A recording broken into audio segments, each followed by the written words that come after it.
Assalamualaikum warahmatullahi wabarakatuh. Bertemu lagi bersama saya. Kali ini saya akan menyampaikan video refleksi dari seri Semangat Guru 2 yang telah saya ikuti. Untuk materi yang akan saya sampaikan tentang motivasi dan merdeka belajar. Perkenalkan, nama saya Novita Dewi Sulistianingrum.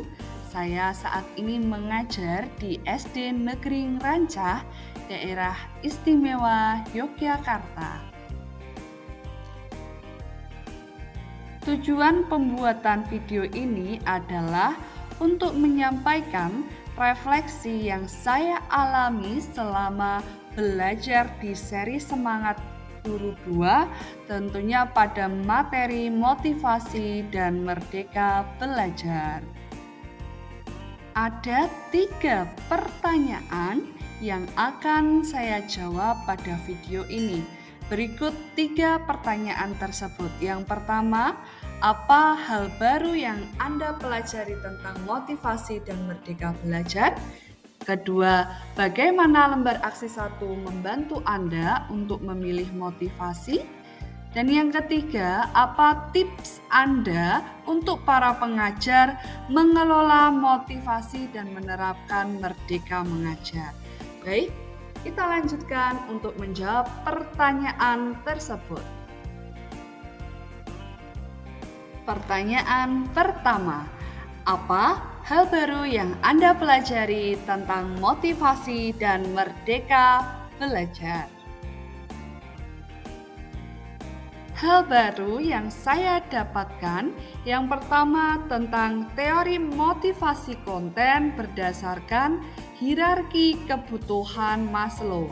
Pada gambar terlihat ada segitiga yang mengerucut.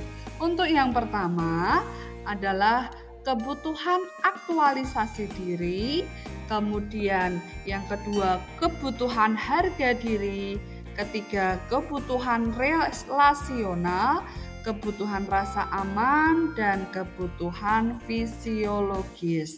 Nah, untuk selanjutnya proses penerapan tujuan itu dimulai dari nilai, ditingkatkan menjadi emosi dan keinginan, kemudian dari tujuan akan mengacu pada tingkat kesulitan, respon, dan juga level. Dan yang terakhir adalah konsekuensi dan umpan balik. Pada video ini saya akan menyampaikan bahwa motivasi dan merdeka belajar ini memberikan pengalaman bagi saya tentang refleksi mengajar yang dilakukan oleh guru dan refleksi belajar yang dialami oleh siswa. Kalau dari segi guru itu perlu memetakan kebutuhan dirinya sebagai seorang guru itu bagaimana, kemudian menemukan kebutuhan yang berbeda-beda, menyadari kebutuhan sebelum bertindak, strategi menetapkan tujuan, dan nanti tentunya ada timbal balik. Untuk siswa dalam berefleksi setelah belajar itu juga memetakan kebutuhan di kelasnya itu apa, kemudian membangun rasa di kelas itu supaya nyaman bagaimana, kemudian rasa memiliki di kelas, kemudian yang keempat itu ada strategi dalam mencapai tujuan. Jadi siswa memiliki kesadaran untuk mencapai tujuan bersama. Dan yang terakhir juga memiliki strategi untuk menetapkan target. Nah, itu tadi hal-hal baru yang saya dapatkan dari pembelajaran ini. Pertanyaan kedua, bagaimana lembar aksi 1 membantu Anda untuk memilih motivasi?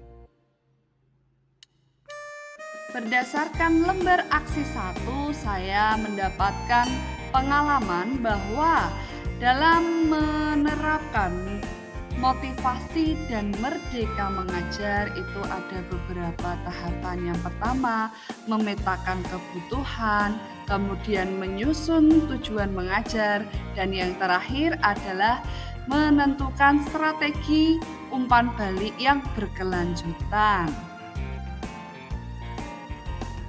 Pertanyaan ketiga, apa tips Anda para pengajar mengelola motivasi dan menerapkan merdeka mengajar?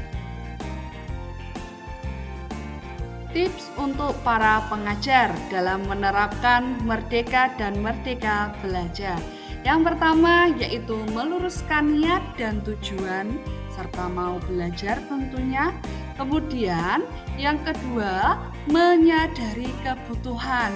Kita sebagai seorang pendidik tentunya juga memiliki kesadaran sebagai seorang pendidik itu membutuhkan suatu pembelajaran yang merdeka mengajar dan bisa mengembangkan motivasi siswa-siswinya. Selanjutnya yang ketiga adalah berkomitmen.